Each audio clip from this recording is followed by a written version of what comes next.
6장에서 보겠습니다. 로마서 6장.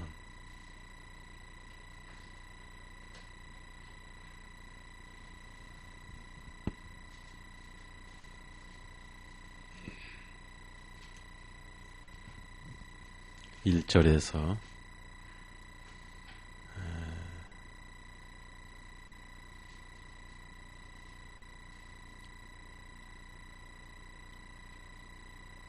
1절에서 11절까지만 읽겠습니다. 1절에서 11절 읽겠습니다. 그러면 우리가 무슨 말을 하리요? 은혜가 넘치게 하려고 계속하여 죄 안에서 거주하겠느냐? 하나님께서는 금하시느니라. 죄에게 죽은 우리가 어떻게 더 이상 그 안에 살겠느냐? 예수 그리스도 안으로 심례를 받은 우리가 그분의 죽으심 안으로 심례를 받은 것을 너희가 알지 못하느냐? 그러므로 우리가 죽음 안으로 심례를 받아 주님과 함께 장사되었나? 이는 그리스도께서 아버지의 영광스러운 능력으로 죽은 자들로부터 일으켜 세우심을 받은 것까지 우리도 또한 새로운 생명 안에서 행하게 하려 하심이니라. 만일 우리가 주님의 죽으심과 같은 형상으로 심겨졌으면 우리도 또한 주님의 부활하심과 같은 형상으로 되리라. 이것을 알거니와 곧 우리 옛사람이 주님과 함께 나무에 달려 못 박힌 것은 죄의 몸을 멸하여 다시는 우리가 죄를 섬기지 아니하게 하려 함이니 이는 죽은 자는 죄로부터 자유롭기 때문이라. 이제 만일 우리가 그리스도와 함께 죽었으면 또한 주님과 함께 살 줄을 믿나니 그리스도께서 죽은 자로부터 일어나시어 다시는 죽지 아니하시고 사망이 더 이상 주님을 주관하지 못하는 줄을 알기 때문이다. 이는 주님께서 죽으심은 죄에 대하여 단 한 번의 죽으심, 주님께서 살아계심은 하나님께 대하여 살아계심이라. 이와 같이 너희 자신도 죄에 대하여는 참으로 죽어있는 자 오직 예수 그리스도 우리 주님을 통하여 하나님께 대하여는 산 자로 여길지어다. 11절까지 읽었습니다. 기도하십시다. 사랑하신 주님, 죄 때문에 멀리 떨어져 있는 저희들을 불쌍히 여기셔서 죄의 형벌을 우리 주 예수님 홀로 담당하시고 그 엄청난 사랑을 우리의 심령 속에 깨닫게 해주시고 잠깐 피었다 지는 한 송이 꽃 같은 인생이고 아침에 햇살을 막으며 뿌옇던 안개가 해가 떠오르면 사라져버린 것 같은 것이 우리 인생인데 영원한 생명을 그저 선물로 주시고 죄 많은 사람들이었으나 죄 없는 하나님의 자녀로 삼아주신 이 놀라운 은혜를 오늘 또 저희들 감사하며 또 주님의 말씀을 알고자 또 배우고자 모였고 또 우리 마음속에 간구와 소원을 또 하기 위해서 모였습니다. 이 세상에 사는 길이 광야 생활이고 나그네 삶이오니 항상 우리의 목자이신 예수님을 나침반 삼고 주님의 음성을 사모하고 그리며 천국을 향해서 오늘 또 한 걸음 달려가는 우리의 삶이 되기를 원하고 비록 적은 숫자이지만은 말씀을 듣고 깨달을 때 우리 주 예수 그리스도의 은혜가 더욱 심령에 채워지게 해 주소서. 죄에서 구원해 주신 우리 구주 예수님 이름으로 기도드렸사옵나이다. 아멘. 로마서에서 지금까지 1장부터 쭉 5장까지는 어떻게 우리가 구원을 받게 됐는가, 그리고 율법은 왜 주어졌는가, 이 이유를 쭉 설명하면서 결국은 우리가 죄인 된 것은 한 사람 때문에 죄인이 됐다. 즉, 한 사람이란 것은 인류의 조상 아담의 불순종 때문에 이 세상 모든 사람이 죄인이 됐고, 그리고 그 죄성을 유전을 받아서 본능적으로 환경이 되면은 그런 죄를 범하고 살아오면서 또 그것이 죄라고 우리 양심에 인지가 됐기 때문에 핑계를 할 수가 없다. 그래서 죄는 한 사람에 의해서 왔지만은 한 사람에 의해서 많은 사람에게 죽음이 왔는데, 은혜는 그 많은 사람을 선물로 영생을 주셨다. 그래서 죄가 미친 영향보다 은혜가 미친 영향은 비교할 수가 없다. 이렇게. 그래서 결국 죄가 넘친 곳에는 은혜도 넘쳤다. 결론을 내리면서 죄가 이 세상 사람을 우리 심령에서 본성에서 굴림해 온 것처럼 예수 그리스도 은혜 또한 이 세상에 동일하게 굴림하시고, 그렇게 해서 영원한 생명에 이르게 하심이라. 우리 인간 속에는 영원한 본성이 있습니다. 그래서 인생은 너무 허무해서 너무 허무하고 너무 짧고, 그래서 그 허무함을 어떻게 위로를 할 수 없으니까 노래를 부르고, 또 그런 노래를 부름으로 위로를 받아보려 하지만은 그 헛된 인생. 그래서 전도서를 보면은 헛되고 헛되니 모든 것이 헛되도다. 그래서 심령이 허전하고 하나님을 찾고 싶은 본능이 있는데 양심의 죄가 장애물이 됐던 것입니다. 그래서 예수님이 오셔서 하나님과 사람 사이에 장애물을 제거해 주시고, 그분께서 정당한 대가를 치러 주시고 당당한 화해자가 되셔서 우리는 예수님의 이름으로 하나님과 당당하게 화해를 하고 있는 것입니다. 이것을 믿음이라, 은혜라. 근데 이제 여기서 이렇게 완벽하게 의인됐고 완벽하게 죄가 처리됐지만은 그것은 어디까지나 믿음으로 그렇지 현실은 아니다. 그래서 죄를 마구 짓고 엉망진창으로 살아야 되겠느냐? 그건 아니다 하는 겁니다. 그래서 계속 은혜와 믿음과 복음을 얘기하다가 6장에 와서 현실 얘기를 하는 거예요. 구원 받은 자의 현실이죠. 즉 그리스도 안에서의 현실입니다. 무슨 말이냐? 밖에 지금 날씨가 춥다 그 말이에요. 날씨가 추운 것은 심판인데 예배당 안에 와서 보니까 난방이 켜있고 따뜻해졌다. 저 뒤에 보면 어제 최신식 난방이 2개 들어왔어요. 그래서 이제 제가 걱정이 하나 생겼어요. 목소리가 조용하다 보니까 조용조용 설교하면은 자장가로 알고 다 주무실까 걱정이 되긴 돼요.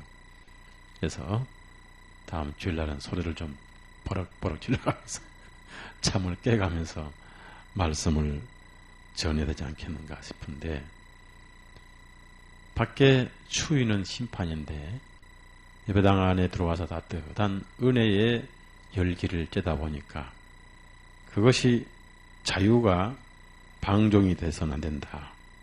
그렇다고 해서 마구잡이로 그냥 옷도 벗어버리고 그냥 들어 누워버리고 이렇게 해서는 안 된다 그 말이죠. 질서가 있다는 얘기죠. 예배당 안에 비록 은혜 아래 있지만, 즉 난방기 안에 따뜻한 은혜를 받고 있지만은, 은혜를 받고 있는 건 사실인데 또 그렇지 않다고 해서 밖에 있는 것도 아니고 분명히 안에 있는 건 사실인데, 결과를, 즉 대응을 이렇게 해서는 안 된다, 그런 얘기. 반응을 어떻게 보일 것이냐. 또 이 반응이 어떻게 보이냐 안 보이냐에 따라서 꼭 구원받았다 안 받았다 이렇게 극단적인 판단은 할 수가 없는 거예요.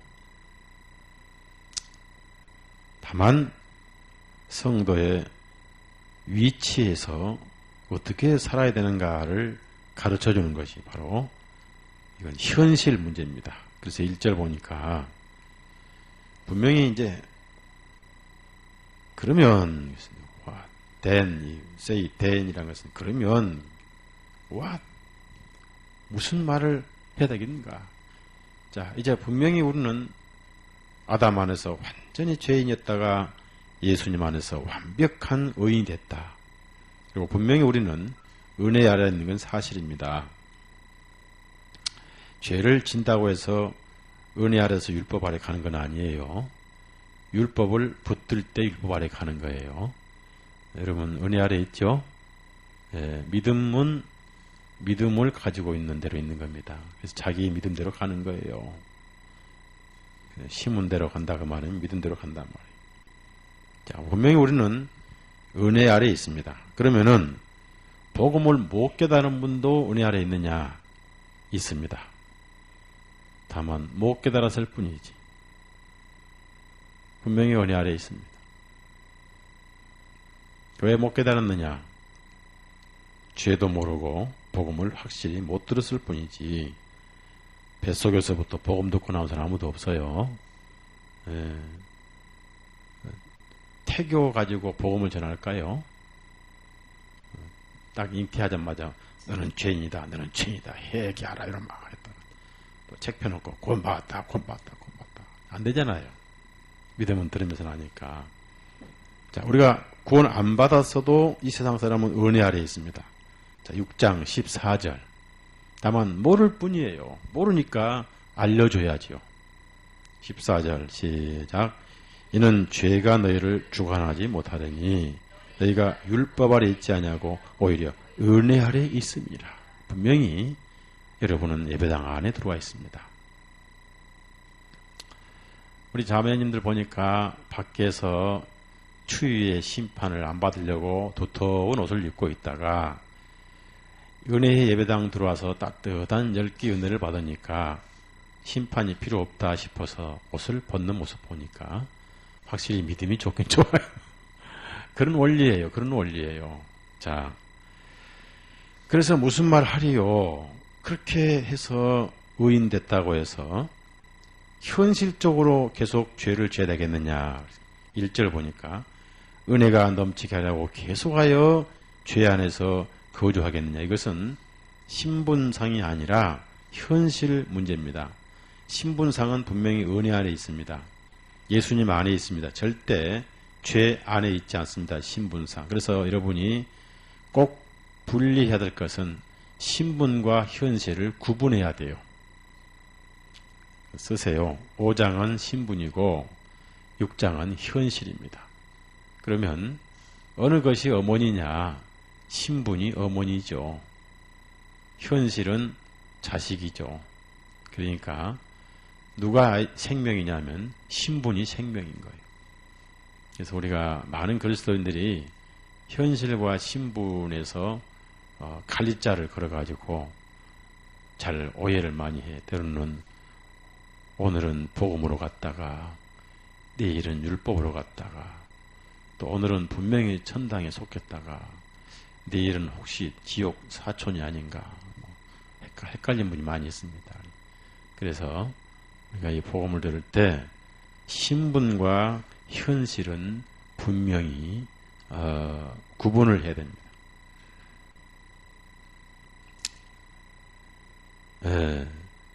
그런데 그것은 아니다. 지금 이 현실 문제입니다. 이제 구원 받았습니다. 구원을 받았습니다. 자, 의인 됐습니다. 완벽한 영생을 얻었습니다. 그런데 은혜가 넘치게 하려고 계속하여 죄 안에 거주하겠느냐? 스스로 물은 거예요. 은혜를 받으려고 계속 죄를 하겠느냐? 아니다 그 말. 그래서 2절에 God forbid, 하나님께서는 금하시느니라. 이거를 이제 우리나라 문법으로는 결코 그럴 수 없느니라인데 킹제임스 성경에 이제 하나님이 들어있기 때문에 동일한 하나님의 단어를 썼기 때문에 우리 성경만 유일하게 God forbid, 즉 하나님께서는 금하시느니라. 그래서 다 이제 동의를 합니다. 죄에게 죽은 우리가 어떻게 더 이상 그 안에 살겠느냐 그 말이에요. 그래서 이 말씀은 뭐냐면은 왜 이런 6장이 필요하냐면은 은혜를 믿고 방종하는 생활을 할 수가 있기 때문에 그런 겁니다. 구원받아서 방종할 수 있는 생활이 아예 없다면은 이런 말을 쓸 필요가 없죠. 안 해도 걱정 안 해도 되니까. 그러나 우리는 복음을 오해할 수 있고 또 여전히 우리 자유의지가 있잖아요. 그래서 자유의지는 구원받은 후나 받은 전이나 자유의지는 내가 주인이에요. 그래서 다만 결정권은 내가 있대 이렇게 했으면 좋겠다라고 얘기를 하시고 최종 결정은 내가 하는 거예요. 요즘 조그만 애들도 밥을 먹으라면 먹고 안 먹고는 자기 주권이라고 간섭하지 말라고 그랬잖아요. 그때는 패주고 싶죠. 아이 엄마가 지를 낳았는데 어떻게 보면 엄마가 주권이 있는 거예요. 내가 너 낳았으니까 내가 먹으라면 먹어. 해서 먹으면 얼마나 좋겠어요. 낳는 것까지만 엄마 주권이고 먹고 안 먹고는 내 권리요 하고 따질 때는 환장한 거예요. 쫓아내도 못하고 주기도 못하고 살리도 못하고 그 자식들의 속속일 때 있다가 마찬가지. 우리 하나님 자식인데 순종하고 안 하고 최종 결정은 내 권리란 말. 그래서 여기다가 제발 좀 순종해라고 부탁을 하고 또 명령을 하는 거예요. 명령을. 중요한 말씀이에요. 그럼 우리는 왜 순종해야 되느냐 하면은 원리를 알고 순종해야 할 최대의 이유는 따라합시다. 사랑하기 때문에 그렇습니다. 사랑이 아니면 순종할 이유가 없는 거예요. 사랑하기 때문에. 예수님을 사랑하기 때문에. 구원을 받는다 그 말은 한마디로 사랑을 알았다 하니 참 사랑을 알았다 그 말. 자, 그래서 그럴 가능성이 충분히 있다 그 말이에요. 저도 있고 여러분도 있고 그래서는 안 된다라고 하나님의 말씀으로 권면하는데 3절 보니까 그 이유는 몇 가지 쭉 그래서는 안 된다는 이유는 몇 가지 이제 그럴 수가 있기 때문에 그 말이에요. 그럴 수가 없다면은 이런 글을 쓸 필요 없죠. 그럴 수 있기 때문에 그래서는 안 된단다라고 이제 교육을 시키는 겁니다. 3절에 그 이유는 뭐냐? 첫 번째 이유가 이제 예수 그리스도 안으로 침례를 받은 우리가 그분의 죽으심 안으로 침례를 받은 것은 너희가 알지 못하느냐. 중요한 단어입니다. 그러니까 예수 그리스도 안으로 침례를 받았다 그 말은 예수님의 죽으심 안으로 침례를 받았다. 즉 믿음으로 침례를 받았다. 즉 예수님의 죽으심과 장사하심과 부활하심의 침례로 동참했다. 다 쉽게 말씀드리면은 도장을 찍었다 그 말. 즉 그 희생의 진리가 우리 마음에 새겨져 있다 그 말. 그래서 사도 바울은 갈라디아에서요 흔적을 가졌다 이렇게 합니다. 즉 새겨져 있다 그래서 침례는 완전 일치를 의미합니다. 그러나 어디까지나 믿음으로 일치죠. 믿음으로 현실로 일치를 하면은 오늘 우리 지금 여기 없지요. 어디가 있어요? 우리 육신은 어디가 있고 우리 영은 어디가 있어요? 현실이라면 천당 가 있죠. 육신은 묘지가 있고 이건 믿음으로만 믿음으로만. 자, 그래서 예수님 죽음에 동참한 게 침례입니다. 4절. 그러므로 우리가 죽음 안으로 침례를 받아, 자, 결론은 주님과 함께 장사되었나니, 어디까지나 믿음으로 장사되었나니. 그러니까 믿음으로 산다 그 말은 장사되었다면 장사된 걸로 알고 그대로 사는 것이 믿음으로 사는 거죠. 그런데 현실은 이렇게 펄펄 살아있잖아요. 그러나 믿음으로는 장사되었다. 그래서 우리가 거기에 동의한 의미로 침례를 받을 때 누구 이름으로 침례를 받았어요? 예수 그리스도 침례를 받은 거예요. 즉 예수님 이름으로 말은 예수님 죽으심에 저도 동의합니다. 저도 확실히 죽은 것으로 동의합니다. 라고 침례를 받은 것입니다.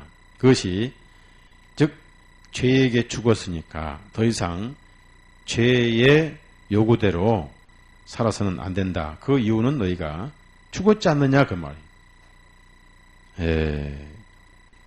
이는 그리스도께서 아버지의 영광스러운 능력으로 죽은 자들로부터 일으켜 세우심을 받은 것 같이 우리도 또한 새로운 생명 안에서 행하게 하려 하심이라. 그래서 예수님과 함께 죄의 사람은 죽었고, 즉 죄를 증명하던 삶은 죽었고, 이제 부활하신 예수님 안에서는 죄 없는 의인으로 살아있지 않느냐. 그러니까 죄 없는 의인으로 살아있기 때문에 의인 같은 생활을 하라는 얘기죠. 의인이니까. 그러니까 믿음으로 의인이지만은 현실도 의인 같은 생활을 하면 좋겠다. 그렇게 해야 된다라고 명령하는 거예요. 그래서 5절에 형상이란 말이 나온 거예요. 형상이란 것은 앞으로 부활뿐 아니라 현재 살아계신 예수님 같은 삶을 살아야 되는 것이다. 그래서 믿음으로 장사가 된 이것은 또 믿음으로 살기 위한 것이다. 그래서 믿음과 현실은 하나다, 행함은 하나다 이렇게 얘기도 할 수 있습니다. 6절에 이것을 알거니와 우리가 알거니와 곧 우리의 옛사람이란 것은 복음을 알기 전입니다. 거듭나기 전입니다. 주님과 함께 나무에 달려 못 박힌 것은 계속 반복해요. 주님과 함께 나무에 달려 못 박힌 것은 죄의 몸을 멸하여 다시는 우리가 죄를 섬기지 아니하게 하려 함이니 우리가 구원받은 것만 알았지 구원받은 자의 생활이 어떻게 할지는 모르기 때문에 이렇게 써놓은 거예요. 알려준 거예요. 이게 다 편지는 교육입니다. 교육. 그래서 죄의 몸을 멸하여 즉 죄를 범하고 죄를 드러내고 죄인임을 확실하게 증명하던 그 사람을 이제 예수님과 함께 나무에 달아 죽여버리고, 왜냐하면 죽은 자는 죄에 안 짓잖아요. 죽은 자는. 그래서 사람이 죽으면은 더 이상 죄를 안 지니까 죽은 자는 일단 죽어버리면 관여를 전혀 안 합니다. 그래서 예를 들어서 이렇게 생각하세요.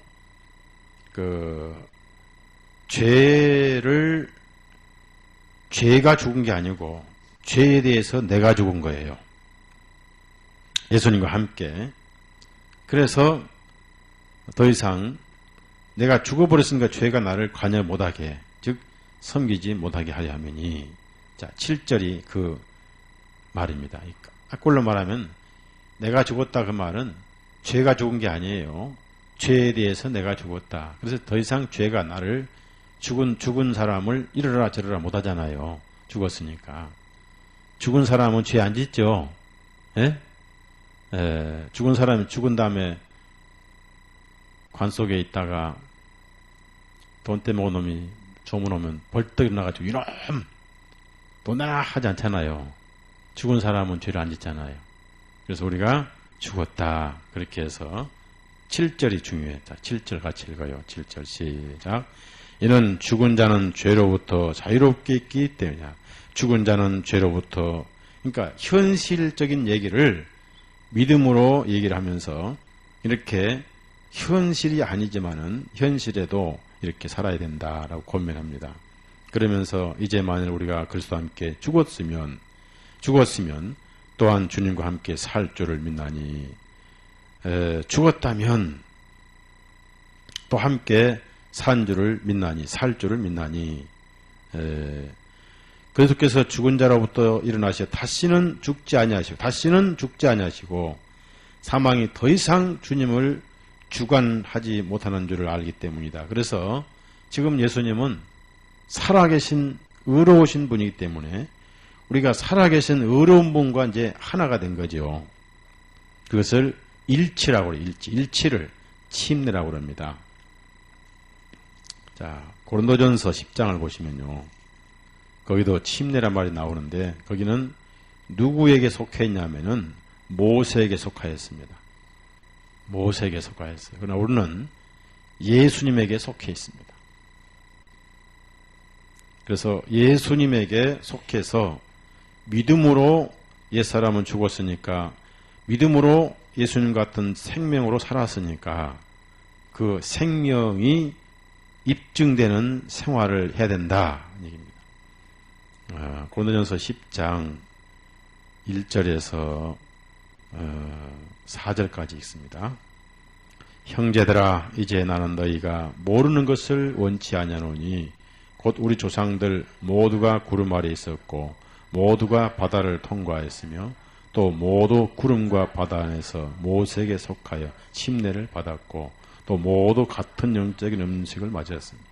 또 모두 같은 영적인 음료를 마셨으니 이것은 그들의 뒤를 따르던 그 영적인 반석으로부터 마셨나니 그 반석은 곧 그리스도이시느니라. 그래서 여기서 예수님은 그 당시에도 계셨지만 한 가지 분명한 것은 뒤를 따랐어요. 모세가 앞서서 갔기 때문에 모세에 속해서 침례를 받았다 그 말은 율법에 속해 있었다 그 말이에요. 그런데 예수님이 오셔서 예수님이 죽으심으로 율법을 마무리시키셨죠. 그래서 우리는 이제는 예수님에게 속해 있는 것입니다. 그래서 예수님에게 속하여 침례를 받았다. 그래서 우리가 말씀을 생각하면서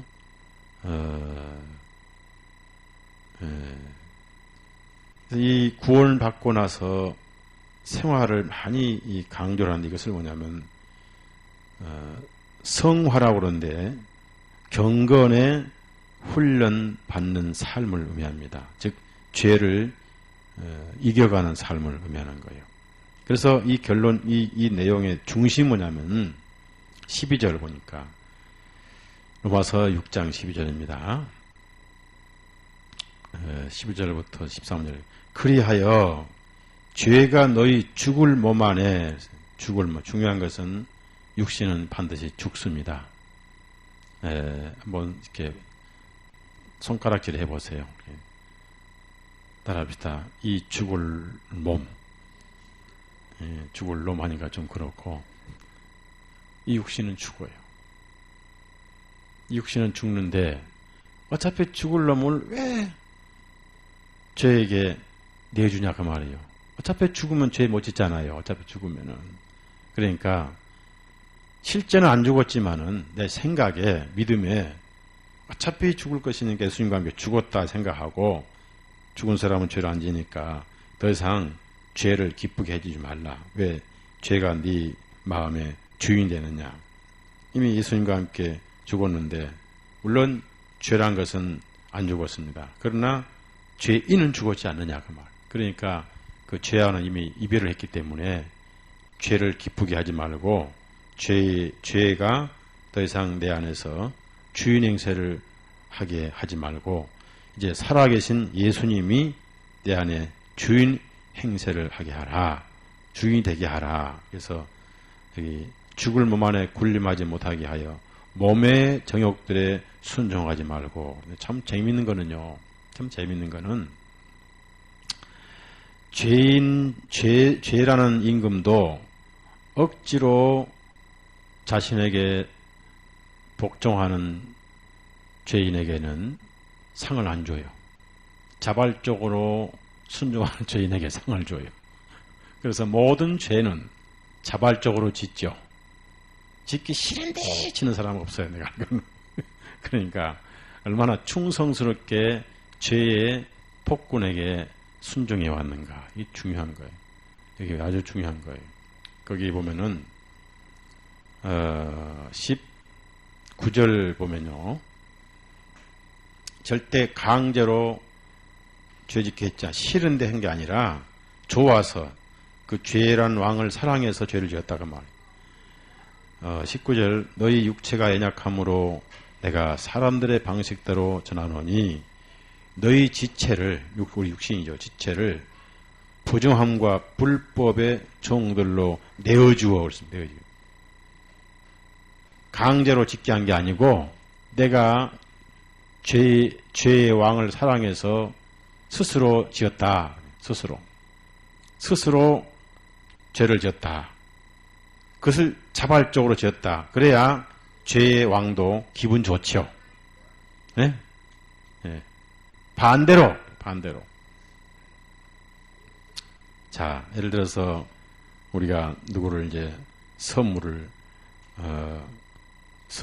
이렇게 사다 준다 그러면은 부부간의 결혼 기념일이라든지 생일 날짜를 알고 남편이 하여튼 오늘 선물 안 사보기만 해봐라. 가만 안 둘 테니까. 이렇게 협박해서 사온 선물은 아무 의미가 없잖아요.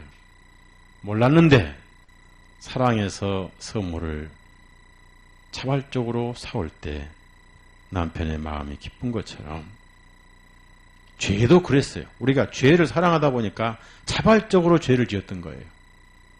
죄를 사랑했어. 즉 죄란 임금을 사랑했어. 그래서 내어주었던 거예요.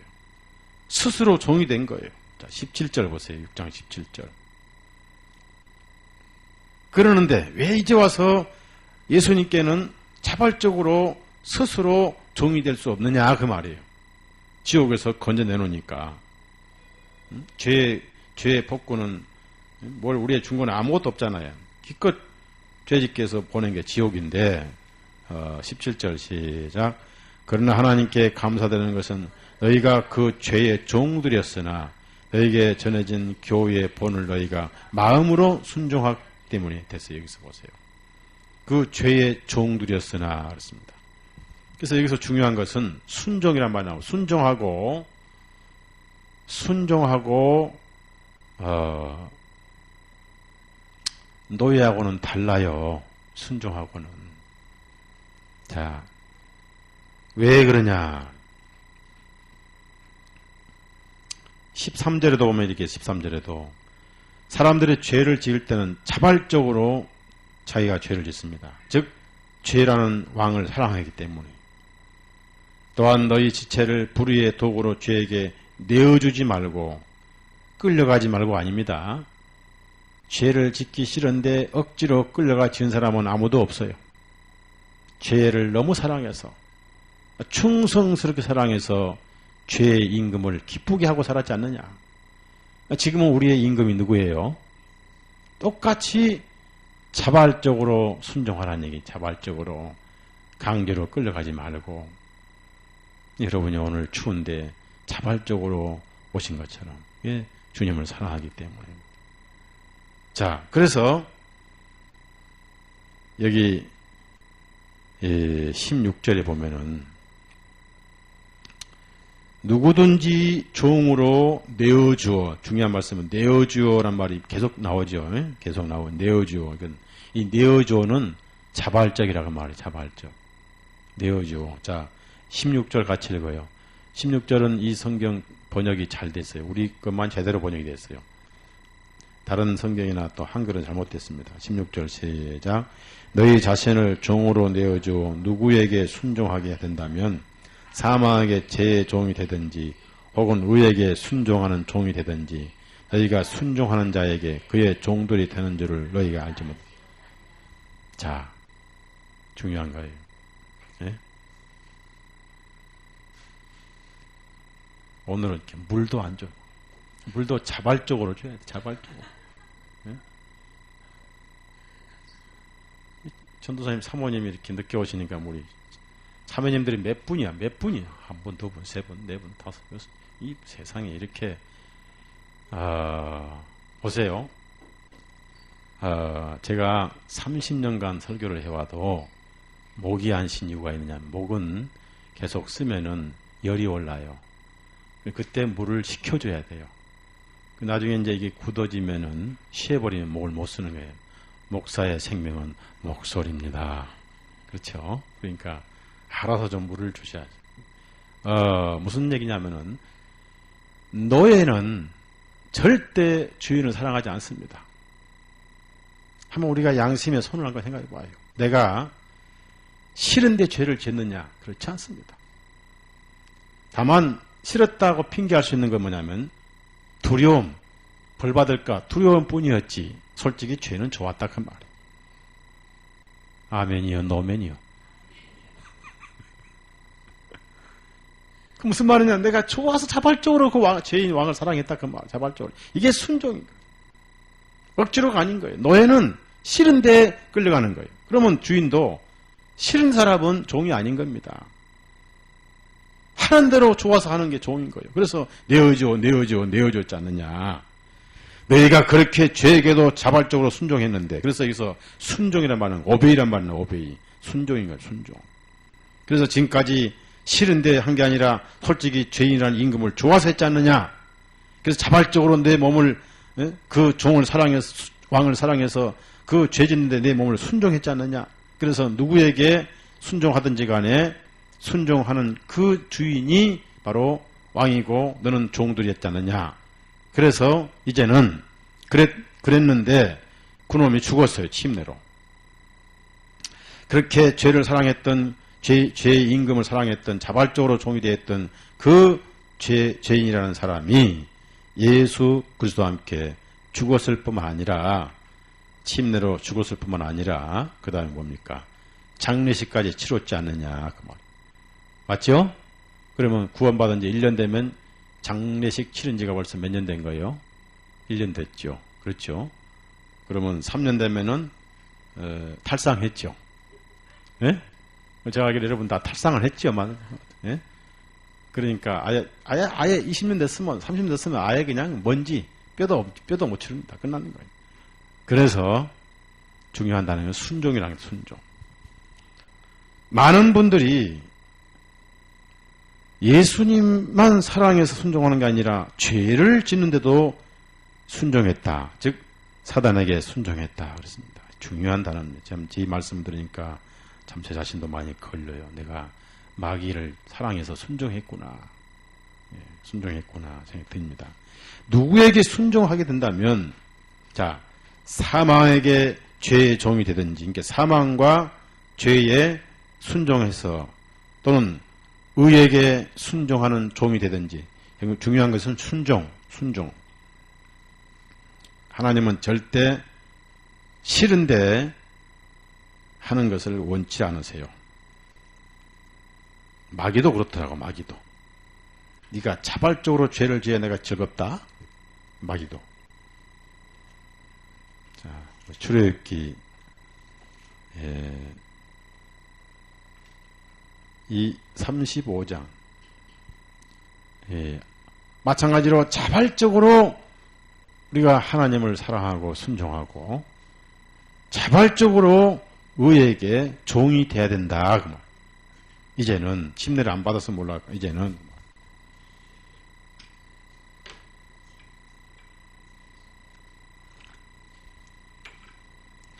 어, 4절 5절 출애굽기 35장 4절 5절 자발적으로 넘치게 4절 5절 읽습니다. 모세가 이스라엘 자손들의 온 회중에게 전하여 말하기를 이것이 주님께서 명령하신 것이니 말씀하시기를 너희는 너희 중에 죽게 드릴 예물을 취하되 누구나 자원하는 한결같은 마음이 있는 자는 그것을 죽게 드릴지. 여기서 자원하는, 하나님은 절대로 마음에 없는 것은 원치 않으셔요. 왜 그렇습니까? 예? 왜 그러신가? 그래서 우리가 양심에 걸리는 것은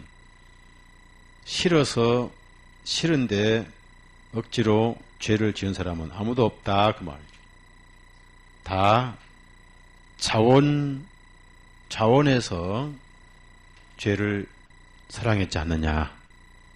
자, 또 고린도후서 9장 보세요. 그래서 여러분이 그 앞으로 남편이 이제 밖에 나갔다 선물 사오잖아요. 연말 선물 사오거든. 딱 그래요. 여보, 선물 사온 건 좋은데 억지로 사와서 정말 자발적으로 사왔어 물어봐요. 억지로 사왔으면 가져가.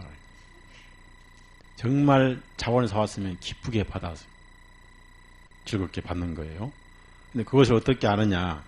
거짓말 탐지기에 가봐야 알지 어떻게입니다.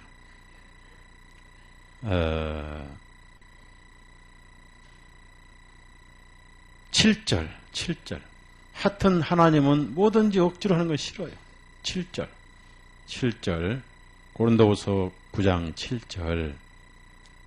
자, 시작. 각 사람은 자기 마음에 미리 정한 대로 할 것이요. 마지못해 하거나 억지로 하지 말라. 하나님께서는 기쁜 마음으로 드리는 자를 사랑하심이라. 그러면은 억지로 하면은 하나님이 좋아요? 누가 좋아요? 예를 들어 헌금을 우리 예배당에 헌금을 한 10억을 누가 했다. 근데 억지로 했어. 누구는 속상하시고 누구는 좋고요. 속상하시고 또 누구는 좋고. 아, 그렇지. 그런데 하나님이 안 받으시면 목사가 받은 것도 하나님과는 아무 상관이 없는 거예요. 아무 상관이 없어요. 마찬가지로 우리가 생활도 자원에서 주님을 사랑해야 돼요. 아멘이죠? 왜? 죄도 자원에서 지었기 때문에. 억지로 하는 건 원치 않으세요. 그래서 순종이란 말이 나오고 순종. 정말로 우리는 죄를 사단을 기쁘게 하고 순종하고 살았습니다. 억지로 진 사람 아무도 없어요. 그런데 그 억지로 순종했던 자가 죽었어요. 이제 우리는 의의 종들이 됐습니다. 그래서 예수님의 종이 됐다. 이제는 우리가 어떻게 살아야 되느냐. 분명히 신부는 의인인데 의인이면 의인답게 살아라 그 말이에요. 13절. 왜 그러면 이렇게 명령하느냐. 잘 이렇게 안 하니까. 왜 안 하니까? 왜 안 하느냐? 현실은 아니니까. 그래서 믿음을 현실로 한번 실천을 해라. 자, 다시 로마서 6장 13절 이제 같이 읽어요. 13절, 14절. 시작. 또한 너희 지체를 불의의 도구로 죄에게 내어주지 말고 다만 너희 자신을 죽은 자들로부터 살아난 자로서 하나님께 드리며 너희 자신을 의의 도구로 하나님께 드리라. 하나님께 드리라. 이는 죄가 너희를 주관하지 못하느니 이는 너희가 율법 아래 있지 아니하고 오히려 은혜 아래 있습니다. 분명히 은혜 아래 있습니다. 자, 여기서 또 강조합니다. 앞에 1절에도 강조하더니 여기서 또 하나 강조한 것은 앞에는 우리가 신분상 완전히 의인이고 완전히 영생 얻었다는 걸 얘기할 때 그러나 은혜가 넘치게 하려고 죄를 지어서는 안 된다 했고 여기서는 분명히 은혜 아래 있지만 그러나 율법 아래 은혜 아래 있다고 해서 또 죄를 지을 수 없다라고 계속 15절에도 역설적으로 금지를 합니다. 자, 15절 읽습니다. 시작. 그러면 무엇하리요? 우리가 율법 아래 있지 아니하고 은혜 아래 있기 때문에 죄를 범하겠느냐? 하나님께서는 금하시는. 자, 여기서 분명한 것은 율법 아래 있지 아니하고 은혜 아래 있는 것은 사실입니다. 그런데 이것을 오해하고 계속 죄를 지을 수가 있다는 얘기요. 그래도 은혜 아래에 있는 것입니다. 그러나 그것은 잘못된 거죠. 잘못돼서 은혜 아래에 있는 것은 사실이죠. 그런데 계속 죄를 면 잘못된 거죠. 그럼 계속 잘못되고 은혜 아래에 있을까요? 아니죠. 로마서 6장이 없다면 그것도 괜찮겠지요. 그러나 로마서 6장은 그것은 아니다라고 하나님 말씀을 써놨기 때문에 또 하나님께서 금하신다 했습니다. 그래서 이제 결과를 말씀드리고 앞에는 침례를 받았으니까 그래서는 안 된다. 믿음으로 분명히 의인됐지만 현실적으로 우리가 또 그 맞춰 살아야 된다라고 6장에 유일하게 옛사람이 죽었지 않느냐, 죄에게 죽었지 않느냐, 예수님도 죄에 죽었지 않느냐, 우리가 주님과 함께 침례를 받았지 않느냐, 부활하신 주님 안에 우리가 있지 않느냐, 우리는 이제 의로만 산 자다. 즉 죄를 모르는 사람으로만 산 자다. 어디까지나 믿음으로 그걸 현실로 그렇게 드러내도록 해라. 그렇게 얘기를 합니다. 그래서 이제 그 이유는 뭐냐? 결론이 뭐냐? 17절, 6장 17절. 참 바울 사도의 편지, 물론 이 편지를 대피를 했지만은 이 바울 사도가 직접 글을 쓰지 않고 로마서는 대피를 했어요. 내가 왜 대피를 했는지 이유를 잘 모르겠습니다만은 이 대피란 사람은 문장력이 보통이 아니. 저도 글 많이 써봤지만은 그래서 제가 이 사람 청구한테 만나보려고 그래요. 글 대피를 한 사람. 당신이 글을 잘 써서 내가 종교에서 복음이라는 책을 썼다고. 자, 17절 같이 읽어있습니다. 시작. 그러나 하나님께 감사드리는 것은 너희가 그 죄의 종들이었으나 너희에게 전해진 교의의 본을 너희가 마음으로 순종하였기에 그때 죄로부터 자유롭게 되었고 너희는 의의 종들이 되었느니라. 보세요. 이것은 신분입니다. 신분. 그리고 또 현실입니다. 그래서 보세요. 너희가 그 죄의 종들이었으나, 즉 자발적으로 죄란 임금을 즐겁게 해드리는 사람이었으나 어느 날 너희에게 전해진 교의의 본을, 이것은 닥트린입니다. 뭘 말하냐면 진리를 말하면 진리. 이 진리는 뭡니까? 여러 가지 다 포함합니다. 너희가 마음으로 순종하였기에. 그래서 여기서 교의란 것은 여러 가지 교리를 말하는데요. 인간은 죄인이다. 죄는 심판을 받는다. 그리고 죄인은 반드시 구원받지 못한 죄인은 지옥을 가게 된다. 그런데 그러한 죄인을 죄를 짓고 있을 때 알지도 못한 상태에서 하나님께서 그 죄인을 대신해서 예수님께서 형벌을 받으셔서 영원한 심판을 끝내놨다. 그것을 마음으로 순종하였기에 이것이 바로 회개입니다. 따라합시다. 마음으로 순종하여. 억지로 순종이 아닙니다. 마음으로 순종하여. 어떻게 그런 마음이 순종할 수 있느냐? 바로 하나님의 사랑이 그렇게 한다고 말이에요. 사랑은 마음을 돌이키게 하죠. 네, 사랑. 그래서 여러분 미운 사람일수록 사랑으로 하시면 마음을 돌이킨데 미운 사람일수록 복수로 하면은 더 나에게 밉게 만들고 사랑을 많이 하시고 사랑하는 훈련을 좀 하세요. 그렇죠? 사랑을 자주 하면은 이렇게 보세요. 죄도 하나 죄를 짓잖아요.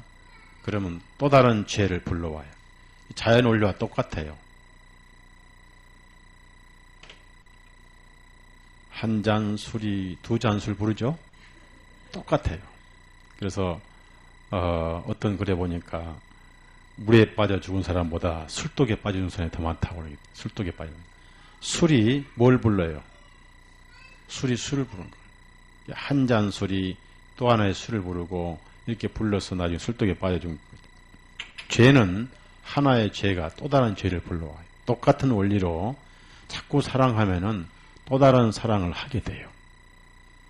한 번 사랑해, 두 번 사랑하다 보면은 또 사랑하고 싶고 이렇게 사랑하는데 재미를 느끼게 되니까. 그래서 억지로라도 좀 해보세요. 나는 자발적으로 사랑하게 돼요. 처음에 잘 안 되죠? 한번 해봐요. 억지로라도. 그러면 그 다음부터는 자발적으로 사랑을 하게 되니까 사랑을 자꾸 해보세요. 그래서 교의의 본을 씁니다. 마음으로 순종하였기에. 그래서 예수님의 사랑에 내 마음이 녹아가지고 거기서 순종을 하게 됐다. 베드로 전서 1장 찾아보세요. 1장. 베드로 전서 1장. 마음으로.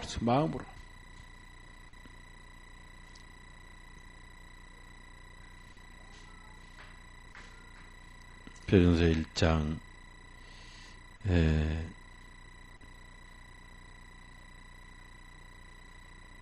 22절. 그러니까 중요한 단어는 순종이라는 단어입니다. 순종. 근데 절대 억지로 하는 것은 순종이 아닙니다. 우리가 죄도 즐거워서 했던 것처럼 의도 즐거워서 순종해야 된다. 이제는 구원받았지 않느냐. 그래서 우리가 주님을 사랑하기 때문에 주님의 말씀을 따라 자발적으로 순종하고 살아야 된다. 사랑하기 때문에. 그러나 결코 자발적이 아닌 것은 사랑하지 않고 다만 매맞게 싫어서 순종할 뿐이죠. 그렇죠? 우리 중심을 주님이 아셔야 모르셔요? 잘 알죠.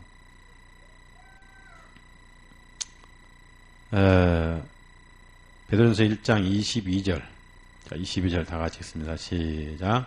너희가 성령님을 통하여 진리를 순종함으로써 너희 혼을 정결하게 하여 가식 없이 형제들을 사랑하기에 이르렀으니 너희는 순수한 마음으로 서로 뜨겁게 사랑하라. 여기서 진리를 순종함으로. 그래서 여러분, 진리란 것은 억지로 순종이 되는 게 아니고 언제 순종하게 됐냐면 복음이 순종하게 만들어요. 그래서 하나님이 세상을 이렇게 사랑하사 사랑의 극치, 로마서 5장 있는 말씀, 원수 되었을 때에 그 진리를 순종함으로.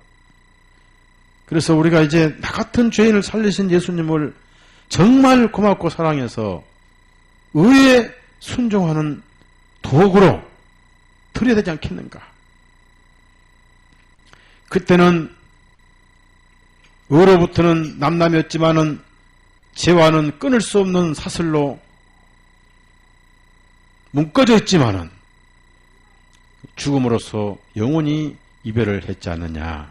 반대로 이제는 의에 끊을 수 없는 묶어진 사슬로 영원히 분리할 수 없게 됐지 않느냐. 그래서 그런 상태니까 이제는 의에게 순종하여 종으로 드려라. 그래서 우리가 거듭나고 침례를 받음으로 죄의 폭군하고는 남남이 됐고 예수 그리스도와는 완전히 떼일래야 뗄 수 없이 영원히 묶어져 있기 때문에, 그래서 우리 이제 하나님과는, 예수님과는 헤어질 수 없게 돼버렸어요. 헤어질 수가 없게 돼버렸어요.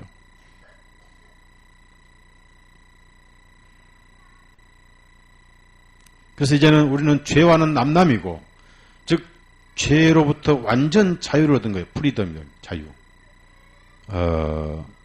18절. 일단 남남이 됐어요. 남남이 됐으니까 실제 생활에서도 그렇게 했으면 좋겠다. 그렇게 해라. 18절. 그때 순종할 때, 거듭날 때, 회개할 때 죄로부터 자유롭게 되었고 너희는 의의 종들이 되었는, 이것이 현실입니다. 현재 의의 종들이 되어 있는 거예요. 되어 있습니다. 그럼 앞으로 또다시 신분상 죄의 종은 될 수가 없어요. 이제 신분상. 왜냐하면은 침례를 돌이킬 수도 없죠. 그렇죠. 침례를 돌이킬 수 없고 예수 그리스도의 희생을 돌이킬 수가 없죠. 그래서 신분상 죄의 종이 될 수 없지만 현실상 죄의 종이 될 수 있다. 그래서 이제는 너는 신분상 의의 종들이니까 신분상 의의 종으로서 현실로도 의의 종인 것을 좀 보여주라. 근데 계속 분명하게 신분상 의의 종이 되는데 현실을 보니까 자꾸 죄만 나와. 자꾸 죄의 종인 것처럼 뭔가 드러내. 그러니까 좀 뭔가 잘못 만들어진 거죠. 어떻게 만들다 고장났겠죠. 돌연변이가 됐겠죠. 돌연변이가. 그래서는 안 되겠죠. 다시 19절 읽습니다. 19절. 너희 육체가 연약함으로, 참 하나님께서도 우리 연약함을 알아요. 육체가 연약함을 알아요. 아셔요. 내가 사람들의 방식대로 전하노니 육체가 연약함을. 너희 지체를 부정함과 불법의 종들로 내어줘. 자발적으로 내어줘. 불법에 이르러 온 것 같이. 구원받기 전에는 그렇지 않느냐. 이제는 이제는 그 침례로 죽었고 장사 치렀으니까 이제는 예수님 안에서만 살았으니까, 부활하신 예수님과 함께만 살았으니까, 죄는 죄자 이름도 모르는 입장에 살았으니까 너희 지체들을 의에게 종들로 들여 거룩함에 이르라. 이것은 신분상이 아니라 현실적인 거룩함에 이르라고 그랬습니다. 그래서 우리 지체에게 자발적으로 순종하도록 말씀으로 이유와 원인과 결과를 지금 로마서 6장에 쭉 말씀해 놓은. 그래서 이 말씀을 듣고 그 진리를 알 때 그 진리대로 사는 것이 믿음으로 사는 거예요. 아멘이죠? 네, 왜냐하면 예수님을 사랑하기 때문에. 절대 두려워서가 아니에요. 우리는 어차피 지옥은 안 가지요. 안 가니까 두려워서가 아닙니다. 또 솔직히 매 맞는 것을 두려워서 하는 것도 아니에요. 매도 잘못하면 맞아야지. 근데 이렇게 사람들 마냥 그 기복주의 신앙 가르치 마냥 예수님이 마음이 무슨 장단지로 알고 있어가지고 껐떡하면 맷들인 걸로 징계하신 걸 행하는데 그렇지 않아요. 감기 들어도 내가 뭔가 지금 잘못해서 감기 들었다. 예? 오다가 둘불이 넘어져가지고 그렇지 내가 11조 때문에 분명히 넘어진 거야. 하나님 그렇게 바쁘셔가지고 그런데 신경 못 쓰셔. 하나님 마음을 이렇게 쫑저기 마음으로 사람들 만들어.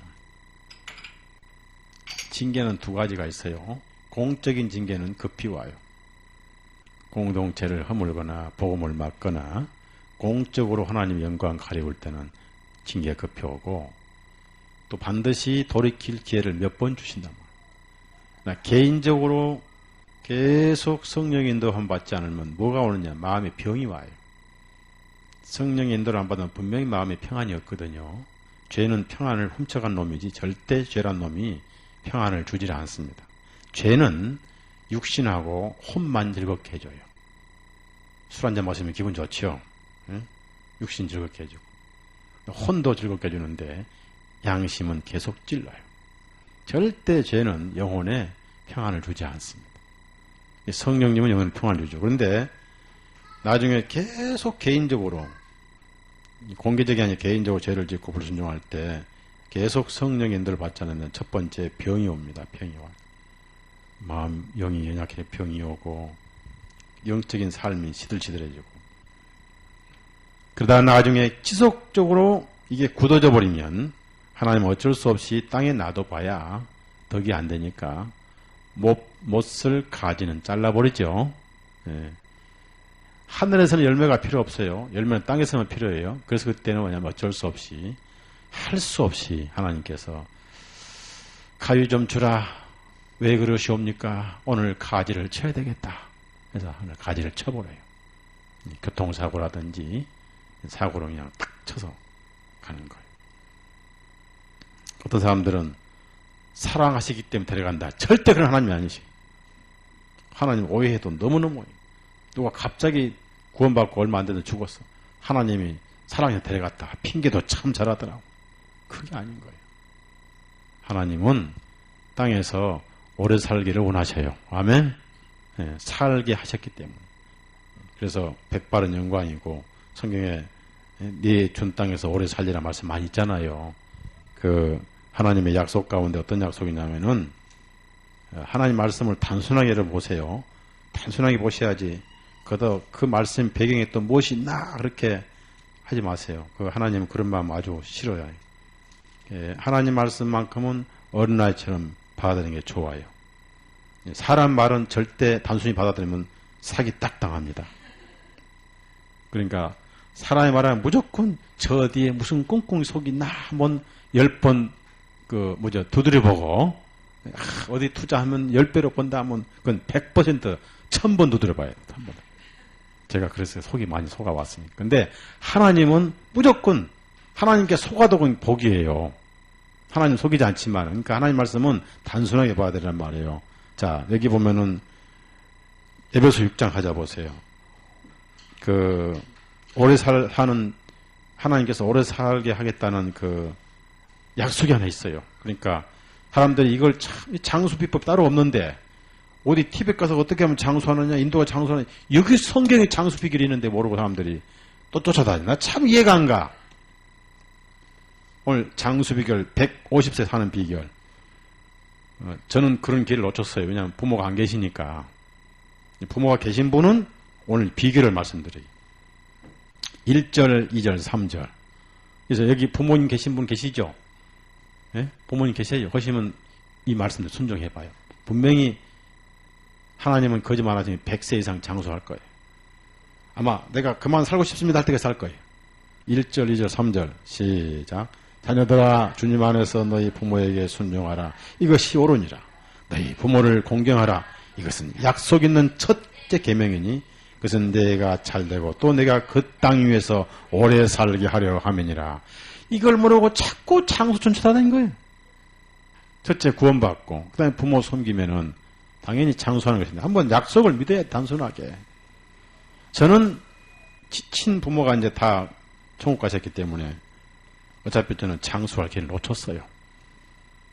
그래서 70만 살아도 감사하게 생각해야 되는데 70은 살 것 같아 제 느낌에. 그렇죠? 근데 소원은 80세까지 살고 싶은데 제 생각에는 늙어서 추하게 부끄러워 보고 싶지 않아요. 적당히 살다가 때 되면 갑자기 휙 가버려야 돼요. 너무 오래 산 것도 사람들은 미안하고 무드셀라에 비하면은 11조도 안 되지만은 6장 다시 봅시다. 6장 로마서 6장. 자, 이제 계속 반복을 합니다. 우리 육체가 연약함으로 그렇습니다. 육체가 연약함으로 20절 있으면 20절. 자, 20절부터 21절까지 계속 강조를 해요. 20절, 21절 있습니다. 시작. 이는 너희가 그 죄의 종들했을 때는 의로부터 자유로웠기 때문이라. 그런즉 너희가 그때 무슨 열매를 얻었느냐? 이제는 너희가 그 일들을 부끄러워하나니 이는 그 일들의 끝이 사망이기 때문이라. 죄란 것은 혼과 육체를 즐겁게 해주지만은 결론은 보상이 주어지는 거예요. 그 보상이 바로 사망인데 사망이 하나만 있으면 별거 아닌데 너무 치르기가 힘든 대가가 있어요. 그게 둘째 사망인데 어디죠? 지옥이에요. 그만큼 죄의 결과는 무섭더라는 얘기입니다. 그러니까 죄가 작은 것이 아니다. 지옥에 던져버릴 만큼 큰 거였다. 그래서 너희가 그 죄의 종들이었을 때는 구원받기 전에는 이 의와는 남남이었지만 자유롭다고 말은 상관이 없었지만 그 말이에요. 이제는 죄와는 남남이 돼버렸고 너희는 완전히 의인으로서 의로운 문 밑에 사랑을 받고 있고 옛사람은 죽었고 이제 의인으로 살아있기 때문에 의인처럼 의인인 열매를 좀 세상에 드러내지 않겠느냐. 그래서 21절 보니까 너희가 구원받기 전에 그때에는 무슨 열매를 얻었느냐. 얻은 게 아무것도 없고 열매는커녕 형벌의 대값만 얻었지 않느냐. 이제는 너희가 그 일들을 부끄러워하나니. 그렇습니다. 구원받고 나서 우리가 옛 생활을 부끄러워해야지. 아이고 좀 더 죄를 많이 짓다가 구원받을 건데 왜 이렇게 구원받나. 콘스탄틴처럼 그러면 안 돼요. 정말 우리가 부끄러워해야 되겠죠. 자동적으로 부끄러워지는 거예요. 이유는 뭐냐. 그 일들의 끝이 사망이기 때문이라. 무섭습니다. 그래서 죄는 뭘 가져오냐. 사망을 가져오고 믿음은 의는 뭘 가져오느냐. 영생을 가져오는데 그것도 우리 의는 아니죠. 다만 예수님의 의를 드러낼 뿐이지 우리가 아무리 의롭게 살아도 그것은 영생 얻는 의는 아닌 것입니다. 전혀 아니에요. 그래서 22절, 23절 다 같이 읽읍시다. 22, 23절 시작. 그러나 이제는 너희가 죄로부터 자유롭게 되었고 하나님께 종들이 되었으므로 너희가 거룩함 이르는 너희 열매를 얻었으니 그 끝은 영원한 생명이니라. 이는 죄에 싹은 사망이요 하나님의 선물은 예수 그리스도 우리 주님을 통한 영원한 생명이기 때문이니라. 그래서요, 이제 여러분이 아셔야 할 것은 우리가 구원을 받고 거듭날 때 우리는 옛 조각은 부서졌고 마귀 모양으로 새겨져 가던 옛 형상은 부셔서 태워버렸고 예수님의 사랑을 깨달을 때 그 사랑이 뭐예요? 간단해요. 나 같은 죄인을 사랑하시다니. 나 같은 죄인. 사랑하는 여러분, 우리가 성경에 보니까 세상의 사람들이 제일 손가락질하는 사람들이 창녀죠. 창녀. 기생, 창녀. 옛날 말로 기생이고 개역 성경말로 창기고 현대 말로는 창녀. 창녀는 온갖 남자들에게 몸을 주고 그러면서 부끄러움도 모르는 그런 창녀가 거룩하신 예수님 족보에 당당히 올라있어요. 그 이름이 라합이. 무슨 말이냐? 하나님의 사랑은 창녀도 받으시더라는 얘기. 창녀도 예수님 족보에 오르시더라. 그러면 그 라합과 나와 다를 바 뭐 있느냐?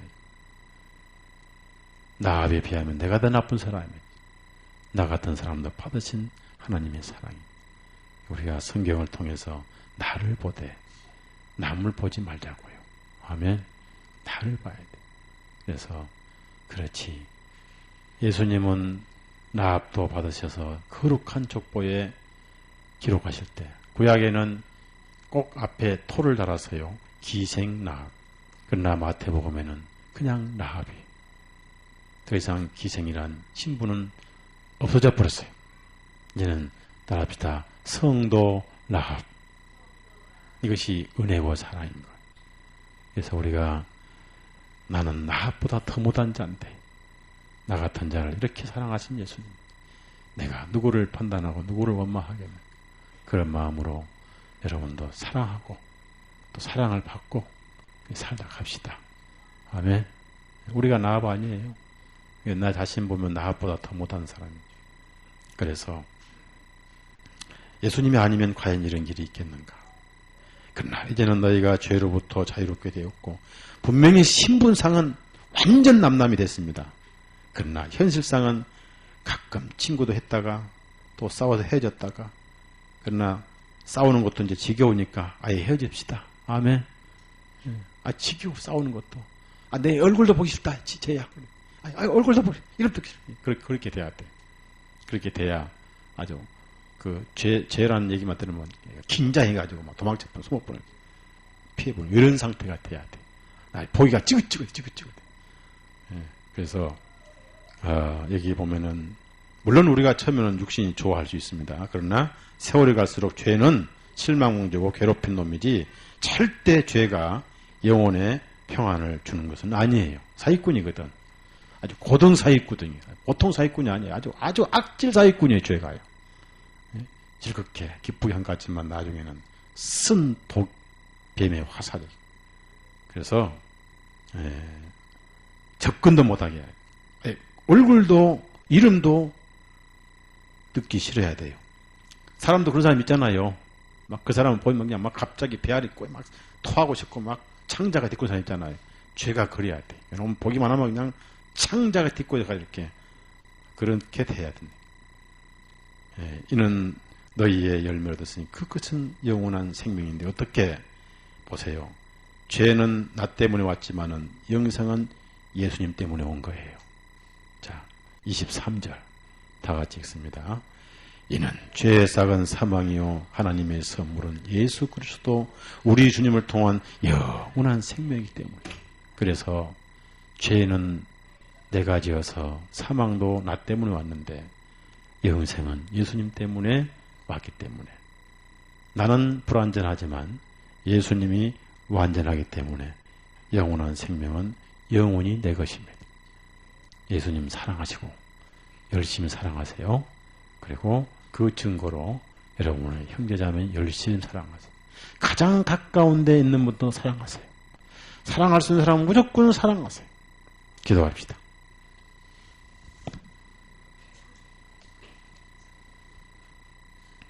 사랑하신 주님, 참으로 우리는 자발적으로 죄를 기쁘게 했고 좋아서 죄를 지었으며 그것은 바로 사단을 즐겁게 해주는 충신처럼 순종하고 살았었는데 어느 날 그것이 얼마나 큰 죄인가를 깨달았고 그러한 교의의 본을 마음으로 순종하여 하나님 내가 잘못했군요. 이렇게 나 같은 죄인을 이렇게 사랑하셔서 웬일인가 웬 은혜인가 나를 의인 만들어 놓으시다니 이 사랑을 깨닫고 나서 우리는 이제 의인이고 의에게 순종해야 됨을 배웠습니다. 설령 잘 안 된다 하더라도 이 사랑을 더욱 깨닫고 영원한 생명을 선물로 받은 우리가 주님을 사랑하기 때문에 주님의 말씀에 주님의 음성에 순종하여 주님을 즐겁게 하는 해드리는 삶이 우리의 남은 삶임을 기억하고 그것이 가장 중요한 삶은 사랑하는 것이오니 주님을 사랑하는 사랑은 눈에 보이는 형제자매를 사랑하는 것임을 배웠습니다. 열심히 사랑하고 사랑하면 또 사랑하게 되고 나중에 사랑이 힘이 되고 능력이 될 줄로 압니다. 서로 사랑하다가 하늘에 이르게 해 주옵소서. 예수님 이름으로 기도드려 사옵나이다. 아멘. 네, 마치겠습니다.